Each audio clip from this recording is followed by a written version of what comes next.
여러분 안녕하세요. 조피터입니다. 네, 8월 12일 오늘 목요일입니다. 여러분 오늘 출근 정시에 잘 하셨나요? 지각은 하지 않으셨고요. 네, 저는 오늘 늦잠을 자버렸습니다. 요즘 날이 더워서 그런지 조금 자도 일찍 일어나고 좀 적게 자고 이랬었는데 왜인지 모르게 오늘은 굉장히 푹 자면서 늦잠까지 자버렸습니다. 늦잠 자면 굉장히 자고 일어나자마자 자괴감에 빠지죠. 아니, 내가 잠을 이렇게 늦잠을 잤다고? 이런 생각이 들면서 굉장히 일어나자마자 자괴감에 좀 빠지는 그런 시간을 가졌는데, 여러분들 출근 정확한 시간에 늦잠 주무시지 않고 잘 하셨나요? 항상 늦잠 조심하셔야 됩니다. 조금만 넋 놓고 자도 알람을 못 듣고 바로 늦잠을 자버리죠. 그럼 출근하면서 너무 마음이 급하고 그게 너무 괴롭고 그러잖아요. 네, 항상 늦잠 조심하시고 알람 소리 잘 들으시길 바라겠습니다.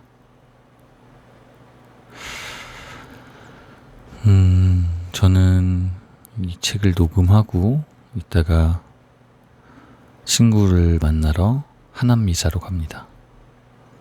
제가 좋아하는 회에다가 소주 한 잔을 먹을 것 같아요. 벌써부터 마음이 두근두근거리고 엉덩이는 이미 들썩들썩거리고 있습니다. 빨리 하남미사로 가서 회를 먹고 싶다라는 생각이 아주 마음속에 잔뜩 들어와 있습니다. 제가 친구 만나는 거 굉장히 좋아하는데 요즘에 좀 집에서 많이 박혀 있다가 오랜만에 친구 만나러 나가는 거라서 굉장히 기대가 되네요. 재미있을 것 같습니다. 오랜만에 또 나가서 술 한잔 하면서 스트레스 풀 수 있을 것 같습니다. 여러분들도 이제 내일 불금이죠. 아무래도 이제 평일에 술 드시는 거, 친구 만나시는 거 조금 부담될 수도 있는데 내일부터 이제 불금이고, 어제 말씀드린 것처럼 토일 월까지 쉬시는 분도 좀 많으실 것 같으니까 그 시간 이용해서 스트레스도 잘 해소하시고 친구랑 좋은 이야기도 나누시고 하는 시간 가지셨으면 좋겠습니다. 네. 자, 나를 안아줄 시간이다. 세 번째 시간인데요. 생각보다 책이 어렵습니다. 저도 책을 읽으면서 이거 한 번 읽고는 이해가 제대로 되지 않겠다라는 생각이 조금 듭니다. 그래서 좀 반복적으로 읽어야 되지 않을까라는 생각이 좀 들고요. 생각보다 책이 좀 어렵기 때문에 여러분들께서도 이해가 되지 않으시는 부분들은 좀 반복해서 들으시다거나 좀 그러시는 게 필요하겠다라는 생각이 듭니다. 저도 너무 빠르지 않게 좀 천천히 읽어야겠다라는 생각이 많이 드네요. 그래도 지금 절반 정도 읽었는데요. 같이 천천히 나머지 부분들 읽어보도록 하겠습니다. 그럼 세 번째 시간 시작해 보도록 하겠습니다.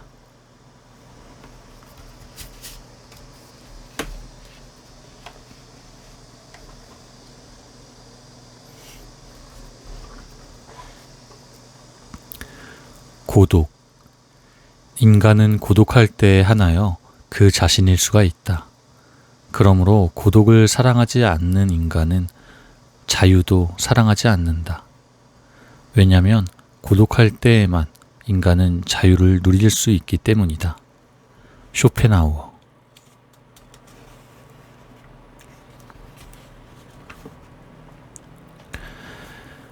마음에 얽힌 매듭이 풀어지는 경험.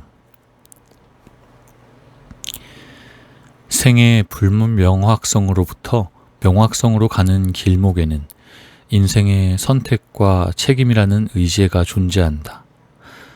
가능성으로만 존재해왔던 인생의 윤곽이 드러나는 사건이 될 것이므로 최대한 신중을 기하게 된다. 그런데 이곳에서 실수가 유발되기도 한다. 망설임이 너무 길어지면 선택지가 줄어들고 그로 인해 다급한 선택이 될 상황이 발생하는 것이다. 똑같은 상황이 주어졌을 때 과거와는 다른 결정을 내릴 수 있어야 한다는 것이 자유의지의 조건이라고 말하지만 과연 그럴까? 내가 동일한 사람이고 배경과 상황이 같은 경우라고 한다면 명백한 자유의지조차도 반복되는 결정을 막을 수는 없을 것이다. 중요한 것은 논리적 타당성이 아니라 당시의 예민한 심상이기에 그것에 변화를 줄 수 있는 특별한 조건이 나타나지 않는다면 그 차이는 구현되기 어렵다. 사람들이 자주 착각하는 부분이 있는데 자기의 생각은 논리적이지만 행동은 그렇지 못하다는 것을 간과한다는 점이다. 너무 괜찮은 사람임에도 엉뚱한 실수를 하기도 하고 어떠한 상황에서 몰지각한 언설을 통해서 특정 이익을 주장하기도 한다. 빛나는 자아는 알게 모르게 순간의 감정 앞에서 자주 눈을 감으며 때로는 그것을 적극적으로 용인하고 즐기기도 한다. 효용적 가치가 아닌 심리적 가치의 승리이다. 인간은 현실적인 실패보다 앞으로의 가능성에 대한 막힘에 더 많은 고통과 좌절을 경험한다. 준비해 놓은 그릇들 중에서 미래의 것이 훨씬 큰 것은 언젠가는 더 큰 이익을 실현할 것이라는 막연한 기대가 있어서다. 자기의 미래가 밝을 것이라는 예단은 오늘의 작은 즐거움에도 행복할 수 있는 배경이 된다. 소수의 사람들은 계획을 하고 다수의 사람들은 소원을 빈다는 말이 있듯이 미래의 이익에 대한 확실한 발판을 마련해야 하는 것은 오직 현재의 몫이다.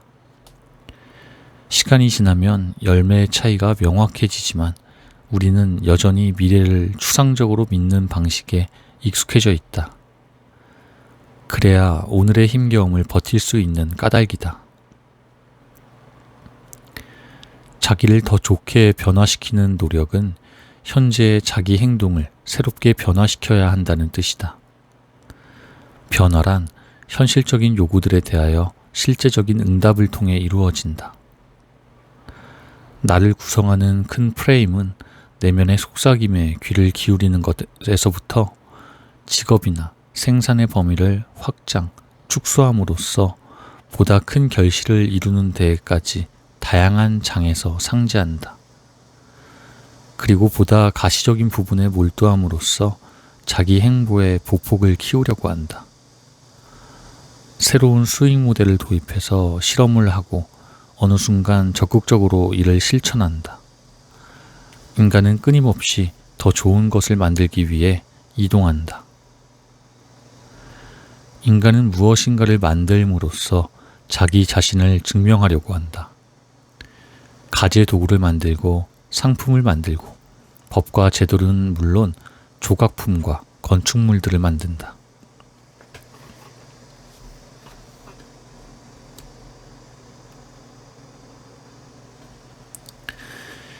예술은 영원한 생명에 대한 동경으로부터 나온다. 문명의 옷을 입은 예술 세계가 다양한 이론을 만들어내기 전까지 예술은, 특히 그림은 기억의 기록으로서 누군가에게 보여주기 위해 존재하는 세계에 하나의 존재를 덧붙이면서 만들어졌다. 예술은 광폭한 전율과 차분한 설렘이 교차할 수 있는 특이한 영역이다. 게다가 인간이 삶을 통해 느낄 수 있는 모든 감정과 감각들이 재현된다. 바라보는 자가 그것을 불러낸다. 예술은 사물들을 이용하여 생명을 불어넣는 작업을 통해 이루어진다. 오래도록 남겨질 것을 기대하면서 말이다. 인간의 창조성은 생명을 연장시킴과 더불어 문화를 보다 풍족하게 만들기 위해 사용된다. 타인들의 유추는 나의 자유의지가 아니다. 인간은 바라보고 느끼고 참여하기를 원하는 예술적 DNA를 저마다 가지고 있으며 그것은 나를 능가하는 새로운 나를 창출하고자 하는 욕구와 맞닿아 있다. 의식주를 해결하기 위한 노동에도 필연적으로 이 감각이 내재되어 있다. 자기 자리를 확보하고 꿈을 넓게 펼칠 수 있는 곳으로의 이동은 자연스럽다. 안락한 자리를 찾아서 떠나는 것은 자기를 확장시키는 방법이기에 새로운 터전으로의 이동을 과감하게 감행하게 된다. 먹이 확보가 주된 목적이지만 내 유전자를 먼 곳으로 이동시켜야 하는 책임도 수반된다. 그러나 실제로는 자유를 향한 발걸음이었음을 부정할 수 없다. 전쟁과 재난으로 인한 실향민을 예외로 한다면 스스로 원래의 고향을 버린 것이다. 나를 고향으로부터 유랑을 택하게 만든 이유는 바로 제도의 규칙 속에 싹트는 억압으로부터의 탈출이다. 어떤 완벽한 제도도 인간의 자유를 구속하는 요소로 작용하기 때문에 처음부터 다시 시작하고자 하는 것이다. 그러나 더 넓은 지역으로 나아가기를 원하지만 선택할 수 있는 범위가 기껏해야 대도시나 타국이다 보니 그곳의 규칙들이 모두 마음에 들 리는 없다. 동족들이 없는 지역이라면 적응 과정에서의 불편함도 많다. 그곳에서 힘겹게 시작하고 털을 잡고 점차 안정화되어 간다. 계속해서 자기를 시험하고 단련하는 과정을 거친다. 그리고 그 과정을 거치면서 어느새 젊음이 차츰 소진되고 더 이상의 모험을 할 수 없게 됨도 깨닫는다. 한 개인이 일생에서 유목민으로 살아갈 수 있는 시간은 계속되지 않는다. 언젠가는 정착해야 하기 때문이다. 세계는 계속해서 변화되어 갈 것이고 그 속도도 더 빨라질 것이다. 쫓기지 않는 방법으로 타자들과의 감정적 이익에서 어느 정도 혼자만의 자유를 지키는 것이다. 떠나본 자만이 사랑을 깊이 있게 느끼는 법이다. 사랑의 다양한 얼굴 속에서 내가 찾지 못한 사랑이 무엇이었는지도 어렴풋이 알아낸다. 내가 꿈꾸었던 사랑을 모두 경험할 수는 없으며 나에게 맞는 사랑을 찾아내기란 더더욱 어려운 일이다.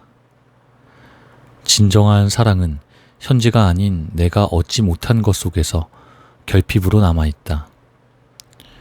그걸 받아들였을 때 비로소 방황을 멈추게 된다. 이는 나의 과제 중에 하나가 완성된다는 의미이다. 노인들이 지난날의 향수 때문에 텃밭을 가꾼다고 생각해서는 오산이다. 그건 생명에 대한 이해에서 비롯되는 자연스러운 과정이다. 도시가 고향인 사람들도 이것을 시도한다. 사랑을 나눌 시간이 절실한 것이다. 그것이 경작으로 체험된다. 사회학자 정수복은 프랑스 프로방스 지방에 정착해 살면서 피상적이고 인위적인 것들을 다 버리고 가장 본질적인 것만 간직한 자기의 단순화된 참모습을 찾는 일을 텃밭 가꾸기라고 했다. 충분히 떠돌아다녔음에도 채워지지 않는 갈증 같은 것이 여전히 앙금으로 남아있다. 그 자유는 어떻게 해야 확보될 수 있는가? 자유는 애초부터 외부에서 찾아지는 개념이 아니며 마음에 얽힌 매듭들이 풀어지는 경험이다. 일상생활 속에서 부분적으로 자유를 체험함으로써 삶이 지탱되는 것으로 완벽한 사랑, 완벽한 행복이 없듯이 완벽한 자유도 존재하지 않는다. 우리의 경험은 반올림된 것들이다.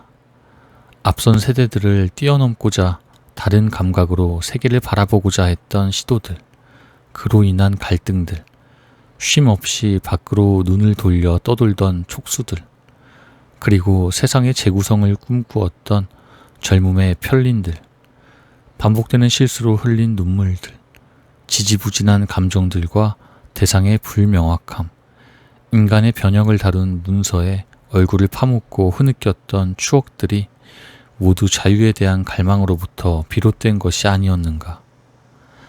나를 가득 채웠던 삶의 열정들이 미지근하게 식어갈 무렵 지금까지 만났던 인연들과 악수하며 생의 기나긴 모순 속에서 힘겹게 버텨왔던 시간들이었다.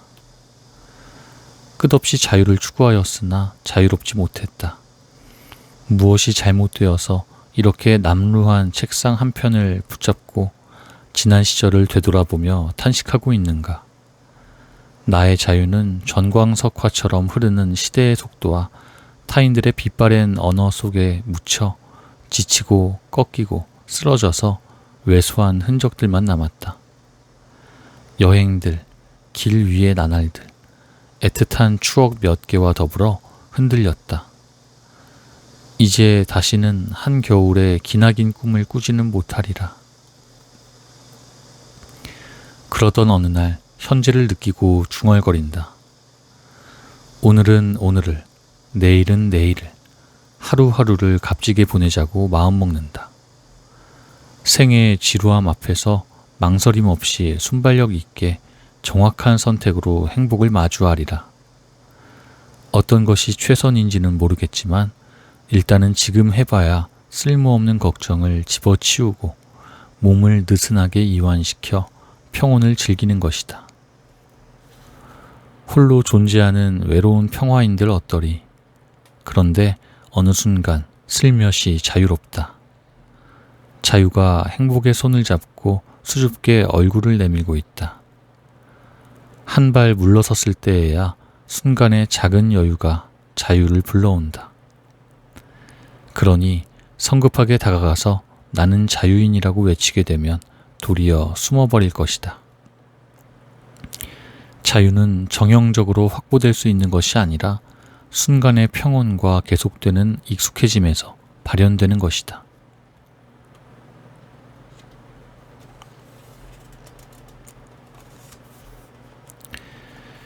경험. 모든 경험은 하나의 아침. 그것을 통해 미지의 세계는 밝아온다. 경험을 쌓아 올린 사람은 점쟁이보다 더 많은 것을 알고 있다. 경험이 쌓일수록 말수가 적어지고 슬기를 깨우칠수록 감정을 억제하는 법이다. 경험이 토대가 되지 않는 사색가의 교훈은 허무한 것이다. 레오나르도 다빈치.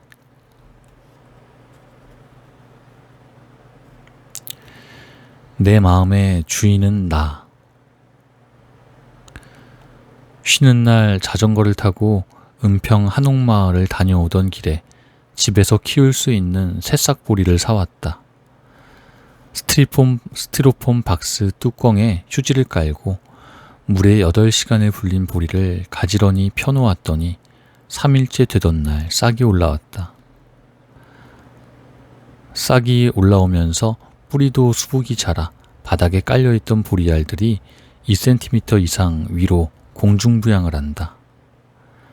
아침에 스프레이로 물을 뿌려주고 저녁에 돌아오면 엄청나게 자라있는 것이 신기하고 대견했다. 바라보는 것만으로도 마음의 평온과 행복을 가져다 준다. 뿌리가 이렇게 길게 뻗으리라고는 생각하지 못했다. 그래서 스티로폼 용기 안쪽을 뿌리가 보이지 않도록 휴지로 감싸고 나서 물을 꽉 차게 부어주었다. 자기를 연장시키기 위한 목적에는 모든 유기체들이 별반 다를 바 없는 치열함을 지니고 있다. 인간의 몸도 평생 50에서 100회의 세포 분열을 통해서 생명을 유지하다가 영구적으로 중단되는 상태에 이른다. 이 과정에서 세포 기능이 쇠약해지고 생물의 활성도에 이상을 가져온다.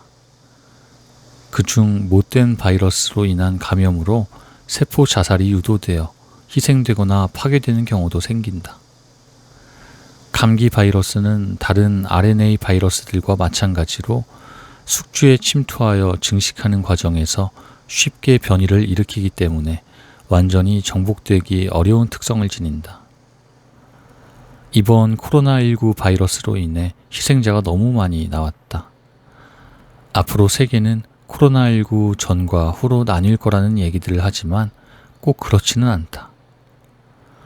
인류는 이미 여러 번에 걸쳐서 바이러스와의 전쟁을 경험했다. 최근에 사스와 신종플루, 메르스를 빼고도 1347년과 1720년에 흑사병이 있었고 1820년에 콜레라도 창궐했었다. 1889년에 러시아 독감, 1918년에 스페인 독감, 1957년에 아시아 독감, 1968년 홍콩 독감 등의 전염병뿐만 아니라 에볼라나 HIV와 같은 바이러스 등도 계속해서 나타날 것이다. 희생자가 어마어마하여 정확한 사망자 숫자는 누구도 알 길이 없다. 공중보건이 발달하고 개인 위생이 뛰어난 오늘날에도 이러한 전염병들이 자주 나타나는 것은 근본적으로 인간의 무분별한 욕심과 동물들의 활동 영역을 개발이라는 명목으로 침범함으로써 비롯된 것이라는 견해가 다수이다. 환경 파괴의 폐해는 고스란히 우리 인간들에게 되돌아올 것이고 자연이 그 파괴에 반응하는 속도는 이전보다 훨씬 빨라졌다. 자연이 스스로를 회복하는 능력을 벗어난 지점을 지금 인간들은 쉴 새 없이 내달리고 있는 것이다. 지구의 자원을 효율적으로 사용하기 위한 인구의 적정선은 이미 넘어섰다. 2019년 7월 기준 세계 인구 77억 명이라는 수치는 매우 우려되는 수준이다. 현실적으로 인구 성장률은 미래의 경제 성장률과 비례하기 때문에 자연 감소 이외에는 억지로 통제할 방법이 없다. 자본주의 모순 중의 하나이다. 생산 가능 인구의 확보는 국력과 직결되기 때문에 계속적인 인구 폭발은 불보듯 뻔한 상황이다. 그래서 자본주의의 속도를 늦추고 자연 환경을 복구하며 보다 덜 화려하게 살자는 운동도 계속되고 있다. 그러나 치열한 경쟁에서 살아남으려면 미래의 먹거리를 먼저 선점해야 한다는 강박 때문에 그 속도는 오히려 더 빨라진다. 게다가 국가 간의 경쟁력 차이로 인해 지금도 저개발 국가의 국민들은 기아와 전염병에 시달리고 있는 실정이다. 그들에게 삶과 죽음은 거의 맞닿아 있어 보인다. 삶의 대부분은 죽음과 연계되어 있기에 현재의 삶을 더 소중히 생각하게 된다. 내 삶의 의미를 계속해서 추구하고 느낄 수 있다면 그건 삶이다. 그러나 목숨만 연명하고 있는 생물학적 삶이라면 진정한 삶이라고 말할 수는 없으리라. 왜 사람들은 다 죽어가는 환자를 살리려고 그렇게 애를 쓰는 것일까? 그건 그의 인생이 아직 종착역에 다다르지 않았다는 믿음 때문이고 그의 삶을 존중하기 때문이다. 또한 나머지 연장된 삶 속에서 진행될 그의 건재를 통해 내 삶의 의미에 긍정적인 영향을 받을 수 있으리라는 기대가 있어서이다. 물론 이 모든 과정에는 생명에 대한 경외심이 자리 잡고 있다. 죽음이 있음으로 해서 삶도 의미가 있는 것이다. 영원히 사는 삶이야말로 고통이라고 얘기한다. 그래도 대부분의 사람들이 되도록 오랫동안 살고자 하는 것은 삶에 대한 애착이 커서가 아니라 현재의 삶이 멈추는 것이 싫어서일 것이다. 현재의 삶이 중단되는 상황을 극도로 거부하는 몸짓은 인체 내의 어느 기관이 주도적으로 이끄는 것일까? 무엇이 내 의식 속에 계속 살아야 한다고 주장하는가? 내 몸의 구성을 담당하는 기관 중에서 최상위의 결정권은 뇌와 중추신경에 있다. 몸을 지탱하고 있는 뼈와 근육이 나를 외부적으로 나타내는 표석이며 신경세포라는 통신망을 통해 각 기관이 연결되어 있다. 이외에도 수많은 기관이 있지만 무엇보다 나의 사령탑은 두뇌와 중추신경이다. 그런데 몸은 마음의 통제를 받기 때문에 보다 상위의 결정기관은 마음이다. 마음은 반복된 신경회로에서 집적된 형태로 두뇌에서 발현한다. 마음이 심장에 있다고 느끼는 것은 마음이 작동될 때 가장 먼저 심장의 혈류에 변화가 생기기 때문이다. 기쁨이나 두려움으로 가슴이 뛰는 경험 속에서 우리는 이것을 감지한다. 숨으로 가빠오는 뻐근한 느낌의 허파는 어떨까? 손끝에서 감지되는 촉감은 마음이 아닌가? 눈은 또 어떠한가?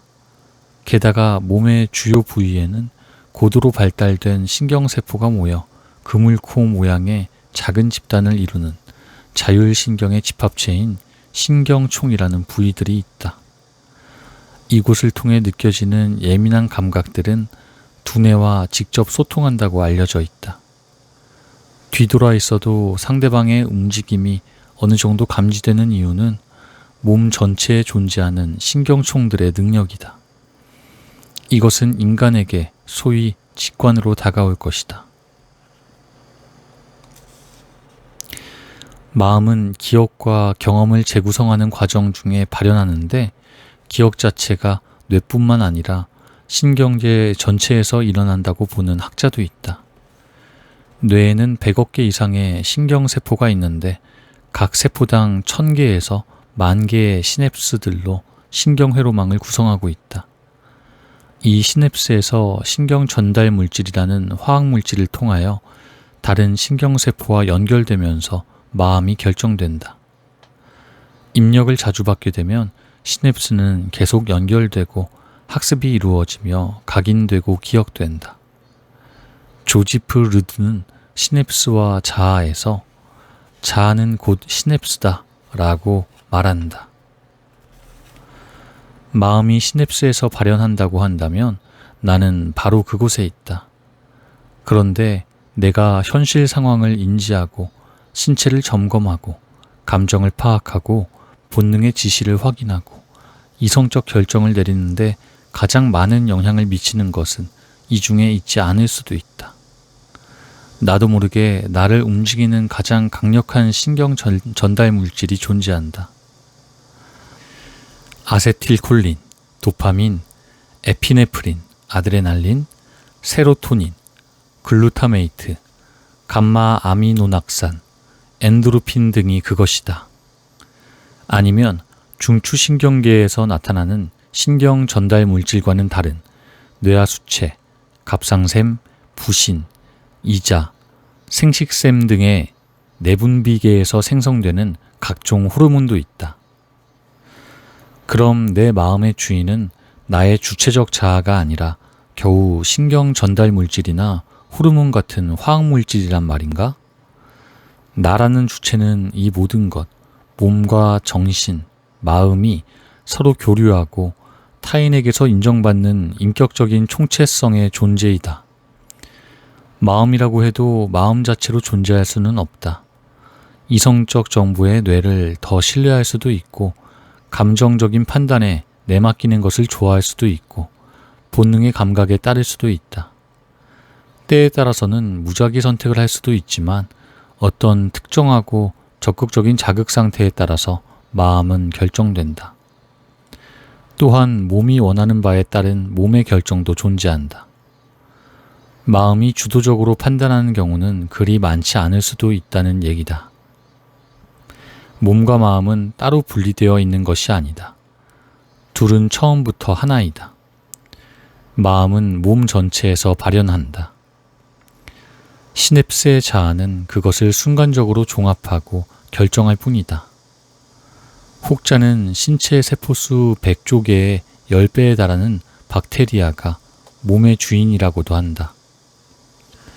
인간은 이 모든 것의 단일체이다. 그래서 죽음의 주체는 나이다. 우리 몸과 마음의 모든 곳이 거의 동시에 생의 긴장을 멈춘다. 나라는 유기체 구성 성분 중에서 죽음을 견디고 살아남을 것이 있는가? 아주 오래전부터 인간과 공존하며 각 기관에서 몸을 보호하고 구성해왔던 5,000종 혹은 10,000종 이상의 몸속 박테리아조차 개인의 죽음과 더불어 소멸한다. 나는 타인이 가지고 있는 나에 대한 기억만으로 추억된다. 그러나 결과적으로 나의 죽음은 나에게서 아무것도 앗아가지 않는다. 죽음이 내게서 생명을 앗아가는 것이 아니라 내가 생명을 떠나 죽음에 이르는 것이다. 내가 곧 생명과 죽음의 주체이니까 죽음은 나의 적이 아니라 나의 몸이 된다.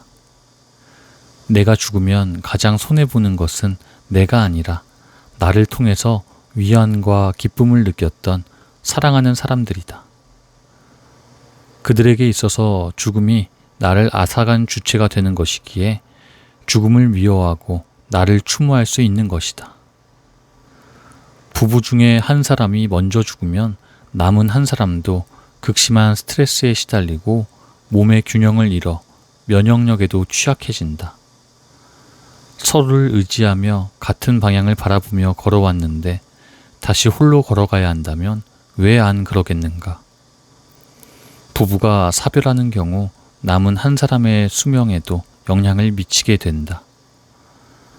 사랑하고 의지하는 정도가 강할수록 더욱 그러할 텐데 홀로 서기를 준비하기까지 많은 시간이 걸릴 수도 있다. 같은 날 같이 죽을 수 있으면 좋겠다는 바람을 가지고 있어도 어느 한 사람은 홀로 남아 슬퍼해야 한다. 이 세상 모든 부부들의 운명이다.